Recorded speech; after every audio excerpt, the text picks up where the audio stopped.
سلام دحن دوعلكم زخبركم تملكتنا من ساعة 6 فرعان زحرنا مزينات التلفزيون تقرأ حيزة قريبا لكم مزينات الساعات هافت قبروا اسم الله سمي استوديو تلفزيون تقرأ حبيركم كسنعي نمكتتالكم بمعدام ناب فلما زيناك سجر أزي بدم نصهان زتلك جونسايدر سرعة صلائي كلهم حزبتاتيو نزي مكيتنا كمن عوت دما ترطر يبلون كبلو حلفي بيرو قدايات كوميونيكيشن تقرأ دكتور أبراهام حاغوس قليصهم دكتور أبراهام نزيز بلو مزازمي وفري زبط نبيراو برست هزبا وعلا كتما مقالة نات سالة أبزل للأوان نمانجست تقراي وكيلوم أب زحلف وملختيوم أبلع لزب تقراي مسكح كحق فعتات بسيحنا أيو يخون مبر زرقنا أي برسني لنا تاريخنا بهلنا عقبنا أبدجن جنبارن وشتعدن نزركب تقراي حابيرو سال لازم مكته نزي قعقلت أمشيشو سراويتن مكيتو تاريخ صريحي لهم زي كل دما حالفو وعلى بريتوريا كفرمون تخايليوم يخون مبر زي أبكن دم تكبر جونسايدر ساعات بلصقنا حزبنا بسلاحتا كصنت بشم جيزاو ممحدار حزبنا كساقين تغيرو إيلوم سلا سراويتنان متكل حزبنان زوم بشم جيزاو ممحدار زشقطو زنبرو أكلات نابدم بت جونسايدر كصنبرو تغيرو يكبلو حلفي بيرو قدايات كوميونيكيشن تقراي دكتور أبراهام حاغوس أرديوم حزي وزف منجستنا ناب نبور سرحو تماليسو بزحات متعرراي تغيرو النات سرح مصيو تتناخيرو دما كقصلي زبلو دكتور ابراهام اتي قطم حزي قلص خوينلهم سلازي اناكايدنا يزقننا سفحتي مدرخات منجستنا تريرو يمراح ودبنا حايلتات مختنا بصنوع يسرح زبلون كالوت حساباتن تلاعيلهم يوم كبلو قليصهم حزي بزحات حجز تمحازوت اللونا سلازي حزي اناكايدو قالسي يترفن تقراي نمبراق أفريقيا ونزغير كونتات تفتيرو اللو زبلو حلفي بيرو قدايات كوميونيكيشن تقراي دكتور أبراهام حاغوس زي بدا من نصهان زتلك جونسايدر سرعات صلائي كلهم حزبتاتيو نزي مكيتنا كمن عوت دما ترطر يبلون كبلو أسميرهم لهم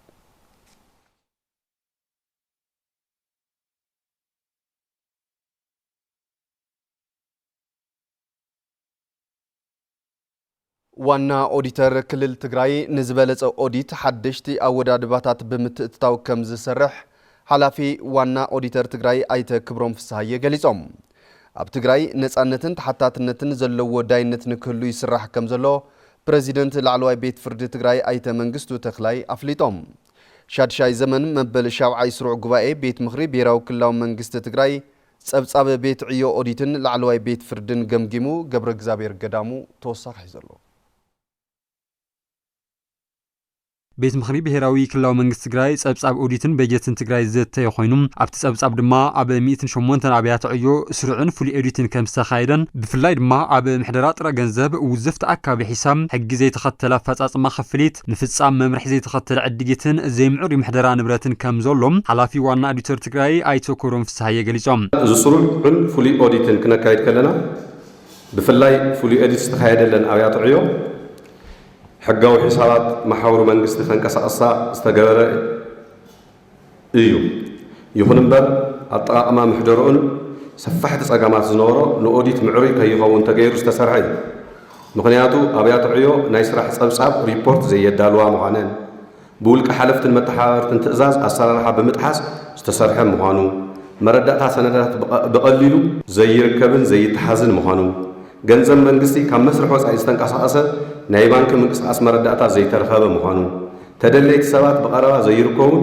ናይ ሓበሬታ ፀገም ዝነበረ እዩ ኣብ ትግራይ ዝበፅሕ ዕንወት ዳግም ንምሕዋይ ኣብ ዝግበር ስራሕቲ ከም ዋና ኦዲተር ትግራይ እጃሞም ንምፍጻም ንዝበለፀ ኦዲትን ሓደሽቲ ኣዋዳድባታት ብምትእትታው ከም ዝስራሕ ኣይተ ክብሮም ፍስሓ ይሓቢሮም ንዝበለፀ ውፅኢትን ፅሬትን ኦዲት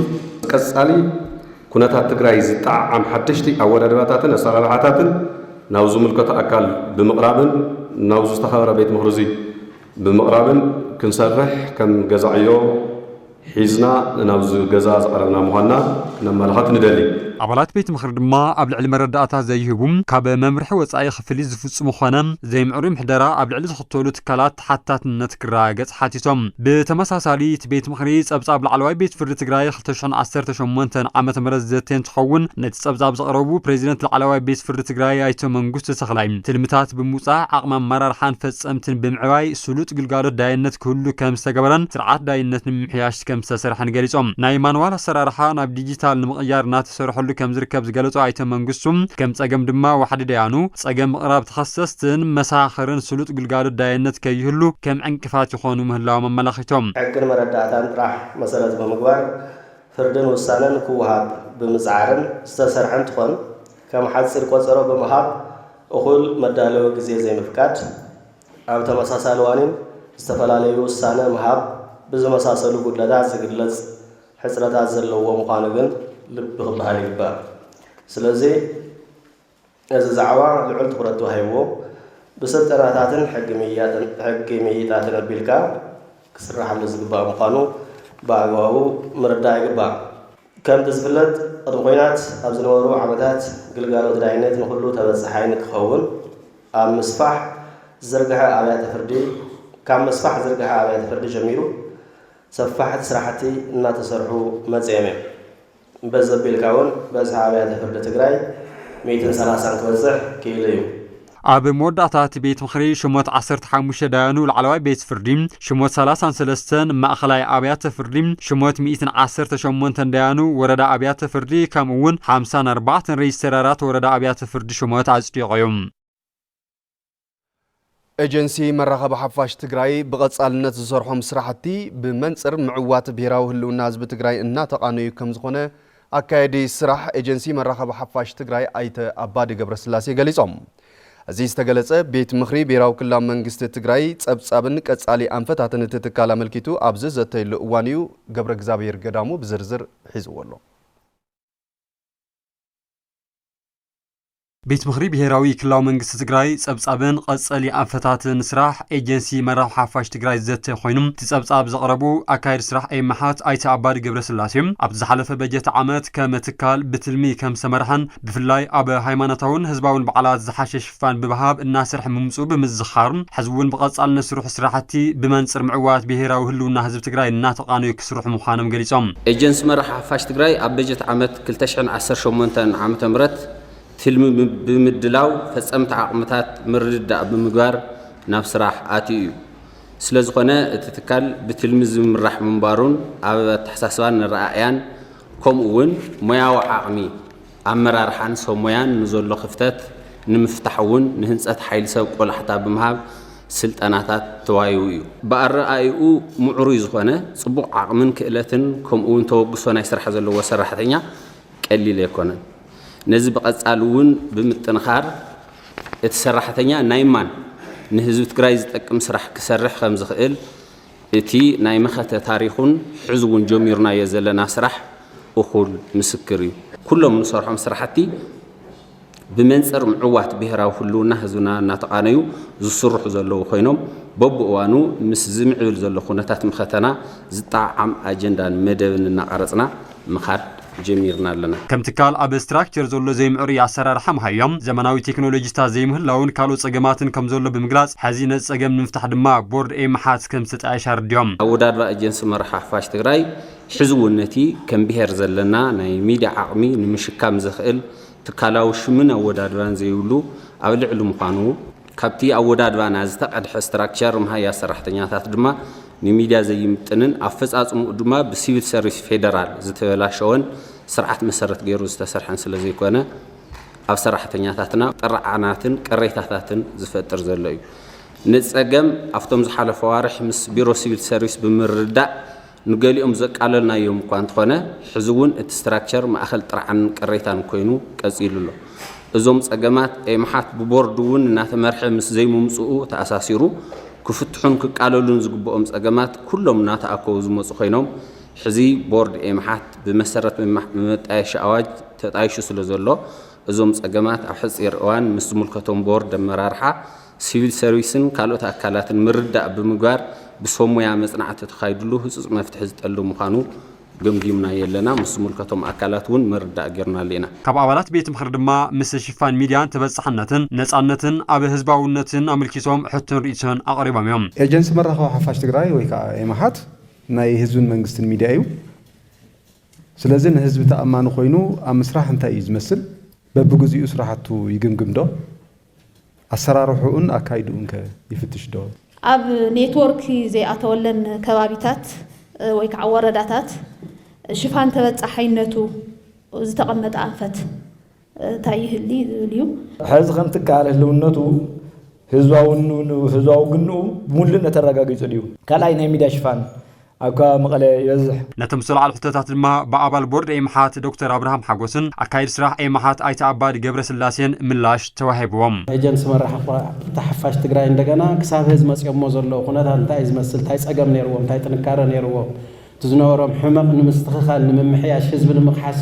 እንታይ እዮም ክሰርሑ ዝብል ስፍሕ ዝበለ መበገስ ገምጋም እውን ሒዞም ናይ ቀጻሊ መደብ እውን ኣዳልዮም ናብ ገምጋም እውን ኣትዮም ጽርየት እውን ኣካይዶም ኣብቲ መደቦም እውን ተረዳድዮም ብዝሓሸ ብርኪ ናይ ትግራይ ኣጀንዳ ክነጉልህ ክንሰርሕ ንህዝብና እውን ክንክሕሰለና ኢሎም ዝኣተውሉ ኩነታት ኣሎ ማለት እዚ ሓደ ግዜ ተሰሪሑ ጠጠው ክብል ዝኽእል ኣይኮነን ብደንቢ ብቐጻሊ እናጠናኸርካ እናመዓራረኻን ምኻድ ዘድልዮ ክኸውን እዩ በቲ ጀሚርናዮ ዘለና ተጠናኺርና ነቲ ኣትዩናዮ ዝኔና ምዕራፍ ዝሽከም ኩነታት ክንፈጥር ዝጀመርናዮ ጉዳያት ኣሎ እናተጠናኸርና ክንከይድ ኢና ዝተዋሃቡና ሓሳባትን ርእቶታትን ጽቡቃት እዮም ሶም ወሲኽና ናብ ስራሕ ክንኣቱ ኢና ኣብ ትግራይ በወረቐት ዝውሃብ ሃገራዊ ፈተና 12 ክፍሊ ካብ ሓምለ 22 2018 ዓመተ ምህረት ጀሚሩ ኣብ ዩኒቨርሲታት መቐለን ኣኽሱምን ከም ዝካየድ ተነጺሩ ተፈተንቲ ተምሃሮ ሃገራዊ ፈተና ናብ ዝወስዱሉ ዩኒቨርሲቲ እናኣተው ዝወዓሉ እንትኾኑ ተፈተንቲ ሃገራዊ ፈተና 12 ክፍሊ ዞባ ደቡብ ትግራይ ፈተና ናብ ዝወስዱሉ ዩኒቨርሲቲ መቐለ እንትመጹ መሰነይታ ተገይሩሎም ኣሎ ኣብቲ ኣብ ወረዳ እምበኣላጀ ከተማ ዓዲሾ ዝተኻየደ ስነ ስርዓት መሰነይታ ዝተረኸቡ ዋና ኣመሓዳሪ ዞባ ደቡብ ትግራይ ኣይተ ዝናቡ ገብረመድህን ጆኖሳይዳዊ ስርዓት ኣብይ ኣሕመድ ህዝቢ ትግራይ ንምጽናት ካብ ዝፈሓሶም ሽርሕታት እቲ ሓደ ተምሃሮ ትግራይ ክድንቁሩን ክስደዱን ምግባር እቲ ቀንዲ እዩ ምስ በሉ ነቲ ሽርሒ በጣጢስኩም ናብ ፈተና ዝበቕዓኹም ተምሃሮ ኣብ ሃገራዊ መልቀቕ ፈተና ዝሐሸ ውፅኢት ብምምጻእ መጻኢ ዕድልኩም ክተጣጥሑ ይግባእ ኢሎም ኣብ መምርሒ ማሕበራዊ ልምዓትን ምርጋጽ ተሳትፎን ተጠቃምነትን ዞባ ደቡብ ትግራይ ጠማቲ ትምህርቲ መምህር ሰማን ሞላ ቦገኖም እቶም ተምሃሮ ብመንግስቲ ፌደራል ተፈጢሩ ዝነበረ ምድንጋር ከይደናገጹን ስነልቦናዊ ሃሰያ ከይበጽሖምን ኣብ በቢ ኣብያተ ትምህርቶም ናይ ምርግጋዕ ስራሕቲ እናተወገነ ምጽንሑ ብምሕባር ተፈተንቲ ተምሃሮ ፈተናኦም ብሙሉእ ዓርሰ እምነት ክወስዱ ከም ዝግባእ ሓቢሮም ዘዘራረብናዮም ተፈተንቲ ተምሃሮ ብወገኖም በቲ ዝተገበረ ምድንጋር ከይተደናገጹ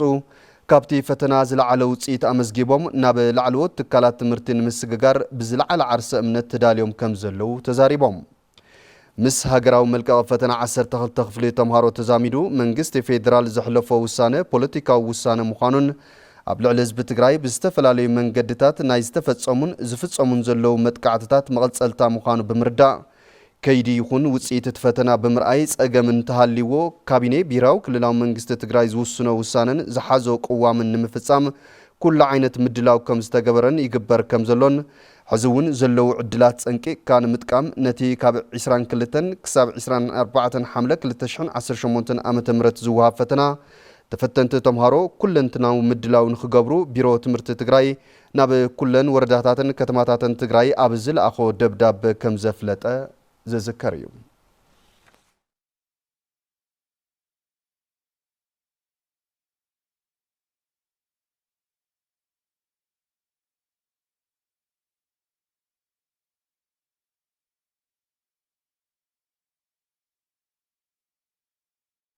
ህልውናን ድሕንነትን ህዝቢ ትግራይ ንምውሓስ ድልውነቶም ከም ዘረጋግጹ ኣባላትን ኣመራርሓን ሰራዊት ትግራይ ኣርሚ 31 ገሊጾም ህዝቢ ትግራይ ዘካይዶ ቃልሲ ህላወ ኣብ ዝሓፀረ እዋን ንክዕወት ደጀንን ግንባርን ብፍሉይ ክጠናኸር ከም ዝግባእ እውን እቶም ኣባላትን ኣመራርሓን ሰራዊት ትግራይ ኣተሓሳሲቦም ፍስሓ ጽዮን ገብረ ኣበዝጊ ተወሳኺ እዩ ዘሎ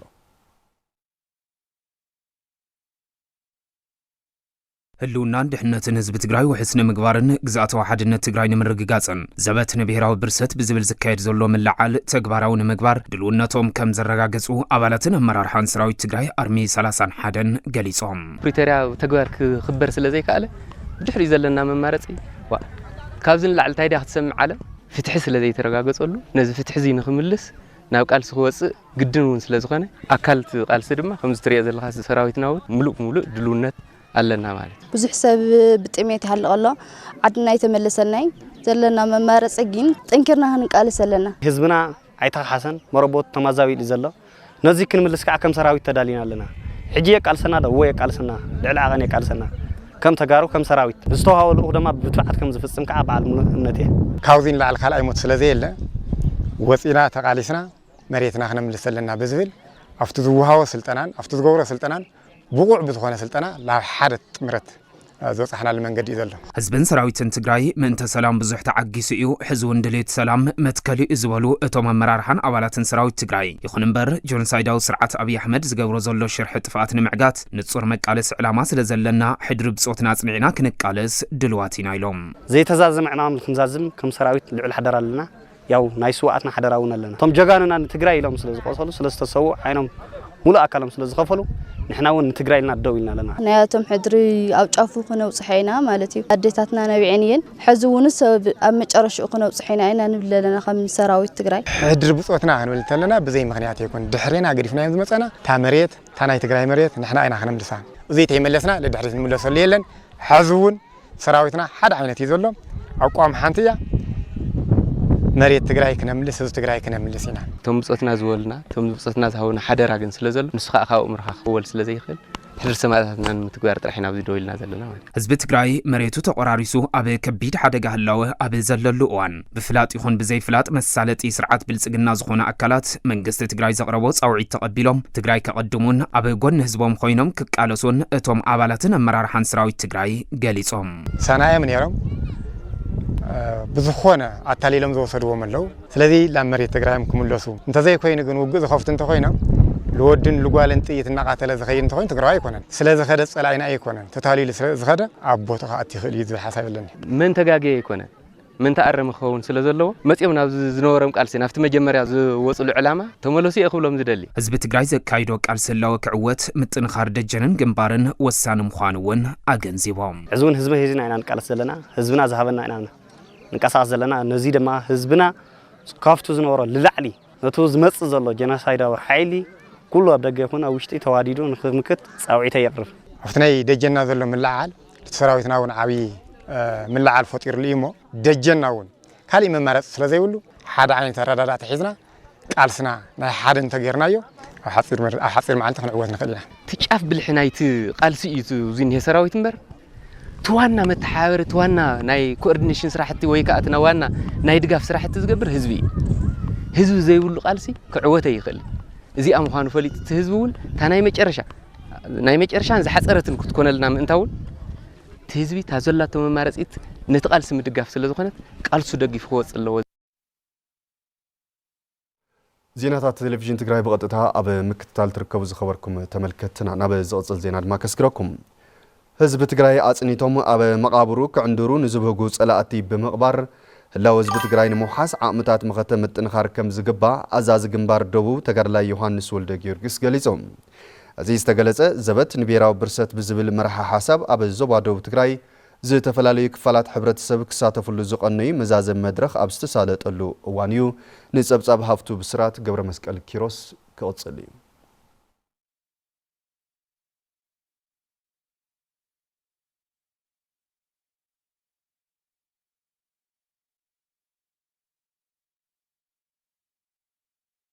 ኣብ ዞባ ደቡብ ትግራይ ኣብ ሰሙን ዝተፈላለዩ ክፋላት ሕብረተሰብ ዝተሳተፍሉ መድረኽ ዘበት ንብሔራዊ ብርሰት ክሳለጥ ቀኒ እዩ መዛዘም መኸተ ህዝባዊ መድረኽ ዞባ ደቡብ ትግራይ ምኽንያት ብምግባር ኣመራርሓ ዞባ ወረዳን ጣብያታትን እታ ዞባ ከምኡውን ኣመራርሓ ኣባላትን ሰራዊት ትግራይ ካልኦት ዝምልከቶም ኣካላትን ዝተሳተፍሉ መድረኽ ኣብ ከተማ ኣላማጣ ተሳሊጡ ኣዛዚ ግንባር ደቡብ ሰራዊት ትግራይ ተጋድላይ ዮሐንስ ወልደ ጊዮርጊስ ኣብቲ መዛዘም መድረኽ መኸተ ብምርካብ ኣብ ዝሕለፈ መልእኽቲ ንህዝቢ ትግራይ ኣጽኒቶም ኣብ መቃብሩ ክዕንድሩ ንዝብህጉ ሓይልታት ጽንተት ብምቕባር ህላውኡ ንምሓስ ኩሎም ዓቕምታት መኸተ ምጥንኻር ኣገዳሲ እዩ ኢሉ እንድሕር ተጋሩ ብምቕባር ኮይኑ ህልውነኦም ዘረጋግጽ መን ክህሉ መን ክቕበር መን ክህሉ መን ክጠፍእ መን ግዝኣት ከስፋሕፍሕ መን ዓዱ ክዝመት መን ህዝቡ ክፈናቐል እዩ መን ኣብ ዝተፈናቐሉ ናይ ተጋሩ ዓዱ መጽእ ክሰፍር احنا نقول لنا قدفنا زي تقدفنا انتم مسلنا بحيلنا نرجعز اب زوانا بتحجز له زبت لبهراو برست زبل سفحت فرحتي فرح له بزحات زي سرحنا يوم استرفناها اب زحات يوم حجه سرح ملنا كنت قوره ملنا ህዝብ ትግራይ ደላይ ኩናትን ዕግርግርን ከም ዘይኮነን ከብርስዎ ርእሶ ድኒኖም ክጎብጥዎን ክወርዎን ዝመፁ ሓይልታት ትምክሕቲ ግና እምቢ ንመግዛእቲ ብምባል ምንተ ክብሩን ህላውኡን መዋእሉ ዝተቃለሰን በዚ ድማ ነፃነቱ ዘረጋገፀ እዩ ዝበለ ተጋድላይ ዮሃንስ ወልደ ጊዮርጊስ ሕዚ እውን ከም ቀደሙ ጸላእቱ ንምንብርካኽ ኣብ ጎኒ ሰራዊቱ ክስለፍ ፀዊዑ ህልውናና ምርግጋፅ ጥራሕ ዘይኮነስ ኣብ ልዕልና ክበፅሕ ዝኽእል ክሳራታት እውን ዝቕንስ ሓደ እንተኮይና መሕሰቢና ካልኣይ እቲ ብልሒ ናይ መኸተና ተጠናኺርና ህዝቢ ከዓ ተቃሊስሉ ንኸረጋግፅ ተኮይኑ ትወዲም ካብቶም ውዳበታት ሓደ ተዛዓበየን ከዓ ሰራዊት ዋና መሓዳሪ ዞባ ደቡብ ትግራይ ኣይተ ዝናው ገብረመድህን ብወገኖም ሃለዋት ህዝቢ ትግራይ ንምውሓስን መሰል ዓርሰ ውሳንኡ ንምርጋፅን ተቃሊስካ ካብ ምዕዋት ወፃኢ መማረፅ ዘይብሉ ምዃኑ ተገንዚቡ ዓቕምታት መኸተ ብምጥንኻር ቃልሱ ክሕይል ይግባእ ይብሉ ላብ ውግእ ከይንኣቲ ላብ ኩናት ከይንኣቲ ኩሎም ነገራት ተዓፀነ ሕዚ ጸላኢ ካብ ነውዓሉ ተበግሶ ላብ ወራር ከኣቲ ኣፍተና መጨረሻ ምዕራፍ በፅሕሎ ማለት እዩ ምግዳልና ድምንታይ እዩ ክንወስዶ ድለና መርገፂ እዚ ስርዓት እዚ ከም ስርዓት ከይጠፍአ ከይትደምሰሰ ድረጋገፅ ሃለዋት የብልናይ እታ መእሰሪታ ስርዓት ብልፅግና ክድምሰስ ክጠፍእ ኣለዎ ማለት እዩ ተሳተፍቲ እቲ መድረኽ ብወገኖም ከም ህዝቢ ከጥፍኡና ተሃንዲዶም ይመፁን ዘለዉ ሓይልታት ፅንተት ብምምካት ህላዋና ንምውሓስ ሓድነትና ስጢምና ዝጀመርናዮ ዝተዋደደ ህዝባዊ ቃልሲ ኣጠናኺርና ክንቅፅለሉ ኢና ኢሎም ጸላእዚ ናይ ንሓዋርን ናይ መጨረሻ ንምጥፋእ ያው ዝግበር ዘሎ መኸተ ያው ምስ ህዝብና እውን ሙሉ መኺርና ኣለና ህዝብና ተመኺርና እውን ያው ሙሉ በደምደምታ እውን ዕሪፍሉ ህዝቢ ተቐቢልዎ ያው ስርዓት እዚ ዘይጠፍዩ ሃለዋትን ድሕነትን ህዝቢ ትግራይ ክረጋገፅ ይኽእልን ተመዛበልቲ ክምለሱ ኣይኽእልን ያው ተወይሩ ዘሎ መሬትና እውን ክምለስ ኣይኽእልን እንዲያም ክስካዕ ሕዚ ዘንጊዕኹም ዝብል እዩ ኣብቲ ህዝቢ ዝረኸብናዮ ክስካዕ ሕዚ ኩናት ብምንታይ ሚኒስ እዩ ልመፁ ኣሎ ተጋሩ ሃም ተጋሩ እንታይ ኣማልእና ንኸድብል ብሓፈሻ ኣብዛ ኣትኩርና ምስቲ ሕብረተሰብ ድማ ወኑ መኸተን ንምግባር ድልዋት ኮይና እቲ ሕብረተሰብ ምርዳእ ምፍጣር እዩ ጆኖሳይድ ስርዓት ብልጽግና ካብቲ ዝሓለፈ ዝገበረና ጽንተት ዝፈጸመና ሃም ተጋሩ ክማራ ይኻለ ማለት እዩ ስለዚ ነዚ እንደገና ብሰላም ክድርድር ክገብር ስለዚ ይኻለ እዚ ስርዓት እዚ ኣማራጭ ዘለና እንደገና እቲ መንእሰይ ብዘለዎ ኣካል ተወዲኡ ነቲ ስርዓት ብልጽግና በቃ በሓጭሩ ሰላም ተደሊኻ ንጦርነት ተዳሎ እንዲ ዝበሃል ስለዚ ታይ መንእሰይና ብኩሉ ነገር ማለት ክዳል ኣለዎ ነቲ ስርዓት እስካ መጨረሻ እስካ ትግራይና ነፃ ኮይና ሰላም እስካ ትኮን ድረስ ክዳሎ ዝብል እምነት ዘለኒ ኣብ ሸሞንተ ወረዳታትን ከተማታትን ዞባ ደቡብ ምብራቕ ትግራይ ዝተኻየዱ መድረኻት ስርዓት ብልጽግና ከካይዶ ዝጸንሐን ዘሎን ጽንተት ተቓሊስካ ካብ ምውዳቕን ምስዓርን ወፃኢ መማረፂ ከም ዘየለ ኣብ መደምደምታ ዝተበፅሐሉ ውሳነ ምንባሩ መምሕዳርቲ ዞባ ኣፍሊጡ ገብረመድህን ተወልደ መድህን መምሕዳር ዞባ ደቡብ ምብራቕ ትግራይ ዘበት ንብሔራዊ ብርሰት ብዝብል መሪ ሓሳብ ኣብቲ ዞባ ክካየድ ኣብ ዝቐነየ መድረኽ ኣመልኪቱ መብርሂ ሂቡ ኣመሓዳሪ ዞባ ደቡብ ምብራቕ ትግራይ ኣይተከላል ሓጋዚ ኣብ 8 ወረዳታትን ከተማታትን እቲ ዞባ ኣብ ዝተኻየዱ ህዝባዊ መድረኻት መናእሰይ ሰራሕተኛታት መንግስትን ካልኦት ክፋላት ሕብረተሰብን ስርዓት ብልጽግና ከካይዶ ፀንሐን ዘካይዶ ዘሎን ጽንተት ተቓሊስካ ካብ ምውዳቕን ምስዓርን ወፃኢ መማረፂ ከም ዘየለን መደምደምታ ዝበፅሑሉ ምንባሩ ይገልጹ ብሔራዊ ህልውናና ዝረጋገፅ ኣብ መቃብር ጆኖሳይዳዊ ስርዓት ብልጽግና እዩ እዚ ድማ ዘበት ንብሔራዊ ብርሰት ብዝብል መሪ ሓሳብ ናቲ መድረኽ እውን ፈሊምናዮ እዚ መድረኽ እዚ ዓብዪ መድረኽ እዩ ብወረዳ ብርኪ እውን ምዃኑ ኤንድ ብወረዳ ብርኪ ካብ ኩለን ጣብያታትን ቀበሌታትን ተኣኪብና ተመክሮታት ዝቐሰምናሉ ከም ህዝቢ ትግራይ ከም ብሔር ከጥፍአና ዝፅዕር ዘሎ ብልጽግና ስርዓት እዩ ስለዚ ደምዲሞ ኣሎ እዚ ምድምዶም ሓደ ዓብዪ ዓወት እዩ ንህዝብና ብምዃን ድማ ተጣሒሱ ዘሎ ልእላዊ ግዝኣት ትግራይን መሰል ዓርሰ ውሳነን ትግራይን ምርጋፅ ኣብ ግንባርን ደጀንን ሓባራዊ ቃልሲ ንምክያድ ኣብ ምርዳእን ምትእምማን ዝተበፅሐሉ ወሳኒ መድረኽ ከም ዝነበረ ኣይተከላል ይዛረቡ እዚ ፀላእ እዚ ብጭርሖ ጥራሕ ኣይኮነን ክወድቕ ወይ ስርዓት እዚ ክቕበር እንተኮይኑ ብጭርሖ ክቕበረ ይኽእል ብዘረባ ክቕበረ ይኽእል ብተግባር ክንቀብሮ እንተኮይና ድማ ቁፅሪ ሓደ ደጀንን ግንባርን ክንተኣሳሰር ኣለና ዝብል ደምዲሙ ሰራዊትና እንታይ ይደሊ መስርዑ ክመልእ ይደሊ ሓይሊ ሰብ ይደሊ ካብ ኣሓዱታቱ ኣንጠዋጢኡ ዝመፀ መንእሰይ ኣባል ሰራዊትና እውን ኣሎ ስለዚ እውን ናብ ኣሓዱ ክምለስ ናብ መስርዑ ክመልእ እዚ ከዓ ኣብቲ ሕብረተሰብ ዘሎ ደቁ እዮም ደቅና እዮም ብክብሪ ዝተመለሱ ይኹኑ ኣንጠዋጢኡ ዝመፁ ይኹኑስ ደቅና እዮም ስለዚ ንሕና እውን እዚኣ መሰረት ጌርና እታ መስርዕ ሰራዊት ክመልእ ክንገብር ኣለና ኢሉ ዝደምደመሉ ብፍላይ መናእሰይ መራሕቲ ቀሪቦም ሓሳቦም ክሰምዕዎምን እቲ መድረኽ ኣብ ኩሉ ሕብረተሰብ ክበጽሕን ኣብቶም ውሳነታት ግንዛበ ክህልዎ ቀጻላይ ክኾን ከም ዝግባእን ንመሪሕነት ጽቡቓት እታወታት ዝተረኽበሉ ከም ዝነበረ እውን ሓቢሮም ብፍላይ መናእሰይ መራሕቲ ቀሪቦም ሓሳቦም ክሰምዕዎምን ኣብ ማሕበረ ቁጠባዊ ተሳትፎኦም ክዓቢ ክሰርሑን ተጠቃምነት ስድራ ሓርበኛታትን ሓርበኛታትን ኣብ መረጋጋጽ ዘለዉ ክፍተታትን ካልኦት ጸገማት ሰናይ ምምሕዳርን ንምፍታሕ ዕዮ ገዛ ዝሃብሉ መድረኽ ኢሎም በጠቃላሊ ነቲ ዝተቃለሰ ነቲ ብዕላማ ደው ዝበለ ስድራ ስውእን ስድራ ተጋዳላይ ክብሪ ዝህብ ኣመራርሓ ክትገብሩ ክትኽእሉ ኣለኩም እዩ ዝብል ድማ ዓብዪ ገዛ እዩ ሂቡና እዩ ስለዚ ከምኡ ክንገብር ንኽእል ኢና ሶዚኣ ክንገብር ግን ንቀራረብ ብደንብ ገይርኩም ኩሉ ግዜ መድረኽ እዚ የድልየና እዩ ስለዚ ሲቪል ሰርቫንትና በዚ የቢልኩም ክተገልግሉና ኣለኩም ዝብል ሓሳብ እዩ ሂቡ ዩኒቨርሲቲ አክሱም ስርዓት ፍትሒ ክጠናኸርን ሰብአዊ መሰላት ክኽበሩን ምስ መዳርክቲ አካላት ተዋዲድካ ከም ዝሰርሕ ኣፍሊጦም እዚ ዝተገለጸ ኣብ ምጥንኻር ስርዓት ፍትሒ ሰብአዊ መሰላትን ምዕባይ ዓቕምን ዝጠመተ ስልጠና ንኣካላት ፍትሒ ኣብ ከተማ አክሱም ኣብ ዝተዋሃበሉ መድረኽ እዩ ተሳተፍቲ ስልጠና ብወገኖም ዩኒቨርሲቲ አክሱም ኣብ ዝተፈላለያ ከተማታት ማእኸላት ነፃ ደገፍ ሕጊ ብምጥያስ ዝሰርሖም ዘሎ ስራሕቲ ብማሕበረሰብ ናእዳ ይረክብ ከም ዘሎን ካብዚ ብዝበለጸ ስራሕቲ ፍትሒ ንምዝማንን ቴክኖሎጂ ንምጥቃምን ዝሕግዙ ስራሕቲ ምርምር ከካይድን ተግባራዊ ክገብርን ትጽቢት ከም ዝገብሩ ገሊጾም ዳይሬክተር ግልጋሎት ማሕበረሰብ ዩኒቨርሲቲ አክሱም ዶክተር በረኸት ኣፈረ ስርዓት ፍትሒ ንምጥንኻርን ሰብአዊ መሰላት ንምኽባርን ማሕበረሰብ መሰረት ዝገበረ ስራሕቲ ምርምር ምክያድ ወሳኒ ከም ዝኾነን ነዚ እውን ምስ ማሕበረሰብ ተቀራሪብካ ምስራሕ ከም ዘድሊ ገሊጾም ፕሬዚደንት ዩኒቨርሲቲ አክሱም ፕሮፌሰር ገብረ ኢየሱስ ብርሃነ ብግዶም በቲ ዩኒቨርሲቲ ዝተጣየሻ ማእኸላት ደገፍ ሕጊ ብምጥንኻርን ስራሕቲ ምዕባይ ዓቕሚ ብምጉልባትን ሰብአዊ መሰላት ክኽበሩን ማሕበረሰብ ግቡእ ኣገልግሎት ፍትሒ ክረክብን ተዋዲድካ ምስራሕ ከም ዘድሊ ገሊጾም እቲ ካብ ሕብረት ኣውሮፓ ዝተረኸበ ሓገዝ ብሰብ ሞያ ሕጊ ዩኒቨርሲቲ አክሱም ዝተዋሃበ ስልጠና ካብ ዞባታት ማእኸልን ሰሜን ምዕራብን ዝመፁ ዳያኑ ዓቀብቲ ሕጊ ኣመራርሓ ፖሊስን ሓለፍቲ ማእኸላት ኣብያተ ህንፀትን ተወከልቲ ደቂ ኣንስትዮን ኣመራርሓን መምራንን ዩኒቨርሲቲ አክሱም ተሳቲፎም እዮም ከም ጸብጻብ መሳርሕትና ፍስሓ መዝገበ